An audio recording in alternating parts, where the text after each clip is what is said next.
In this video, I'll show you how to create a smooth opening where the video gently zooms forward and reveals the scene in a clean and cinematic way.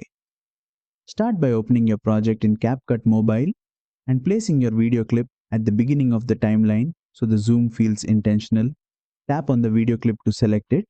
From the bottom toolbar, tap on Animation to access the animation settings. Now, switch to the In tab, which controls how your video appears at the start. Scroll through the animation list until you find Zoom in Reveal, then apply it. Once applied, the video zooms forward smoothly, creating a natural and professional looking introduction. Use the duration slider to control how fast the zoom happens. Shorter duration makes the reveal quick and punchy. Longer duration slows it down, making the motion smoother and more cinematic. Preview the animation and adjust the timing so the zoom matches your music or narration.